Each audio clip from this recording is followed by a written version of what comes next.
Welcome my YouTube family back to the channel. It's been a minute since I've put out a video, so I just want to say everybody that maybe this is your first time, you saw something interesting in the description, or you just thought I looked interesting. Sorry, but hey, welcome to the channel. My name is Wes, and I'm a guitaraholic, and what I like to do here is talk about guitars, gear, things with strings, so all you gearheads and string slingers, this is a good place to be. As you may have noticed, if you have stuck around the channel for a little bit, I like to review guitars, and it's almost always guitars I own, but what I've been talking about doing recently, and I'm actually starting today, finally, I want to talk about custom guitars. And the idea was to start off with artist or signature series and customizations that are relatively popular or things that I've done to a number of guitars, because hey man, I'm always swapping pickups or changing some wiring, swapping out hardware, something like that. It seemed like a good topic, and that kind of brought me to full custom guitars. If you have been on the channel for a bit, you've almost certainly seen my Mod Shop Fender Strat. I've also shown off my Agile 9-string Interceptor, which is just kind of bonkers. And I'm not sure that I've actually had this on the channel yet, but I do have a Carvin, which the company is now called Koehl, but it's something that I built up for a buddy back in the mid-90s, and wound up buying off of him. So luckily I built it to my specs.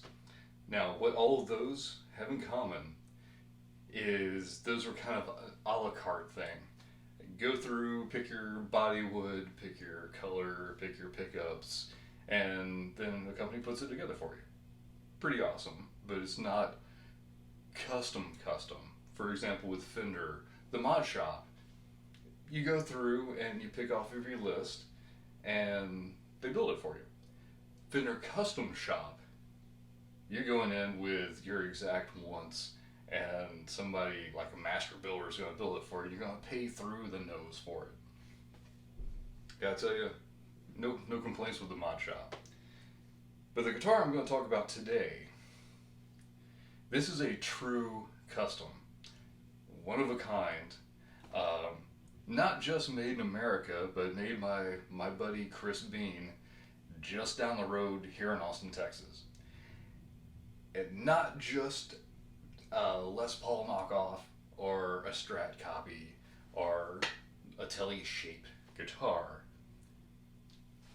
I am talking about this one of a kind. I'm going to start off at the back.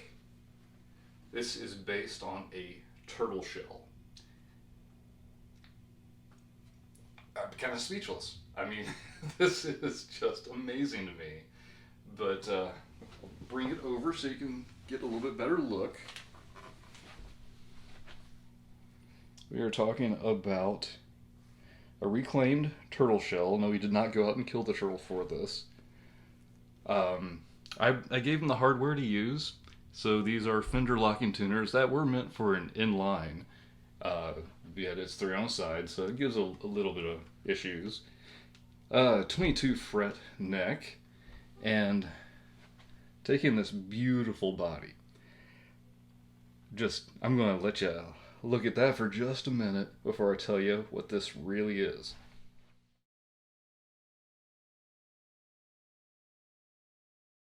This absolutely gorgeous top wood, it's a burled, I think, poplar. Chris, if I am wrong, throw it into the comments, buddy. It's a maple or poplar, something along those lines, but really highly figured. When we started talking about building this guitar, he found this at like a swap meet or secondhand shop, something like that, as a serving tray.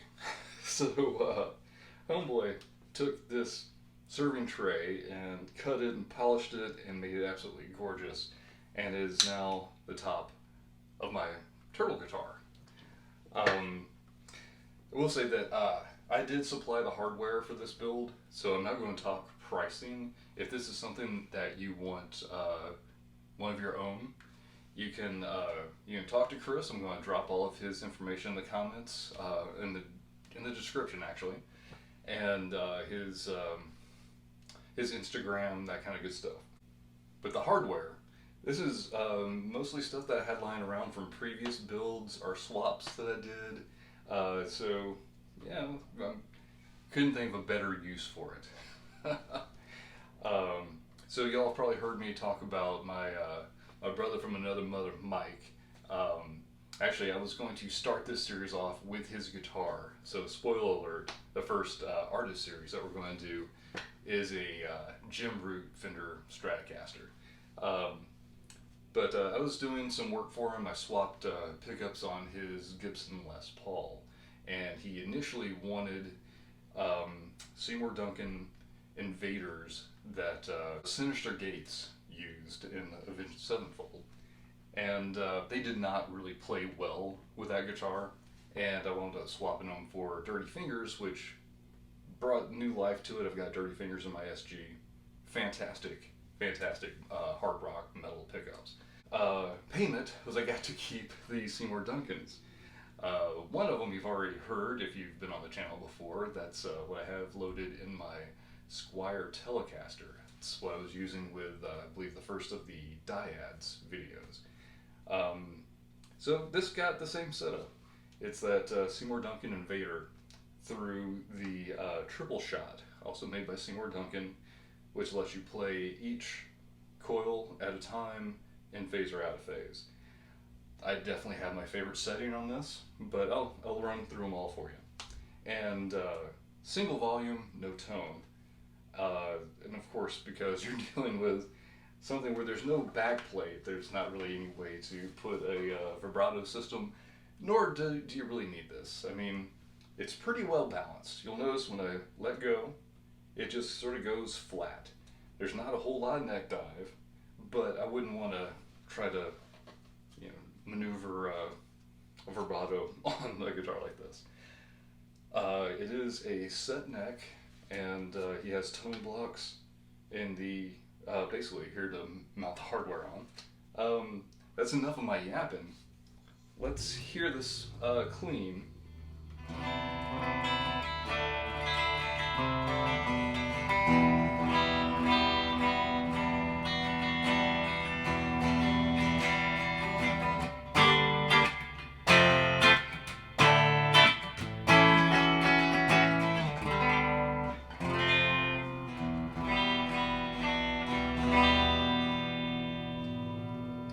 So this is single coil mode, rear coil.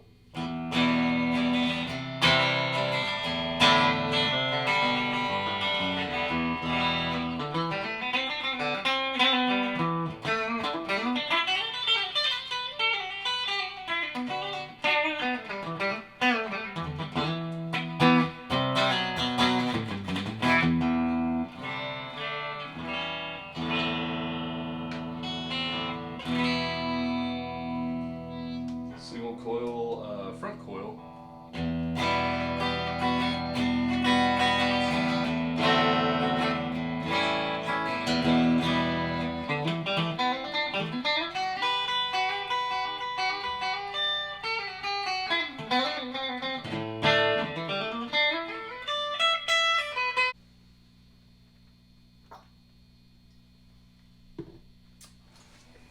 Okay. The cleans on the forward facing, I guess, neckermost, is that a word? Single coil.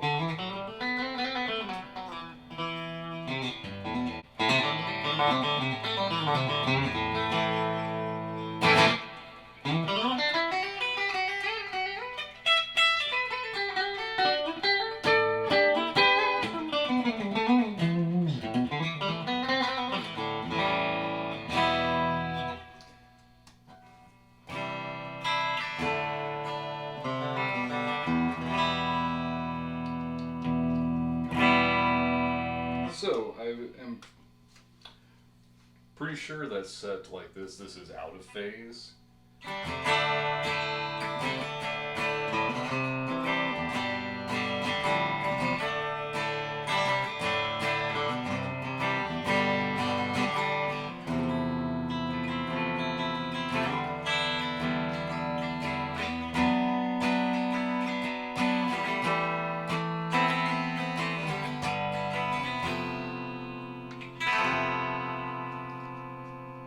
And then we go to in phase.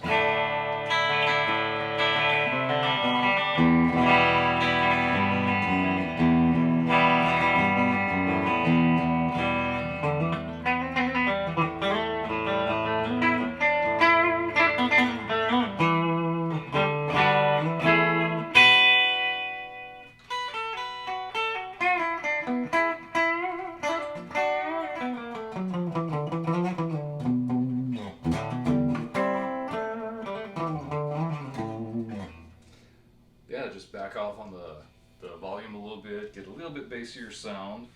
Going to, this isn't even overdrive, this is just the kind of crunchier clean channel.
So you can hear this is a pretty hot pickup, but it's nice to kind of roll off and get just the edge of that overdrive, just a little bit of crunch. But I know my guitar-aholics, I know what you want to hear. Has this thing handle like hardcore metal fucking distortion, right? Because that's what turtle guitars are made for. Turtles are made to rock. And if this strap doesn't say turtles fucking rock, can you see this? I've already named this guitar Raphael. Alright, ladies and germs. See what happens when you turn up to 11.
do you think, Guitaraholics?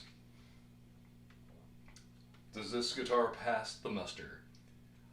Oh, fuck yeah. I gotta tell you, go check out Chris Bean, Earth Studios. I'm going to link his Insta. You can instant message him if you're interested.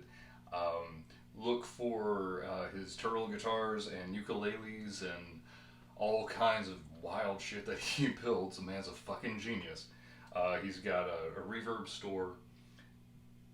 Dude, when I went to pick this thing up, he plugged it in to this beautiful contraption. I swear. I didn't know what the hell I was getting into, but a Zenith console radio, like right out of 40s, maybe 50s, and not really sure the era, but gorgeous, about 3 feet tall, and he'd restored it, and he put the guts of a Fender amp in it. Fell in love. So, of course, the first time I played this incredibly unique guitar is through an incredibly unique amp made by an incredibly unique dude. So, hit him up, see if there's something they can do for you. Yeah, I'm just going to enjoy my beer and a little bit more time with this guitar. Until next time, my Guitaraholic family, keep on rocking. Rule!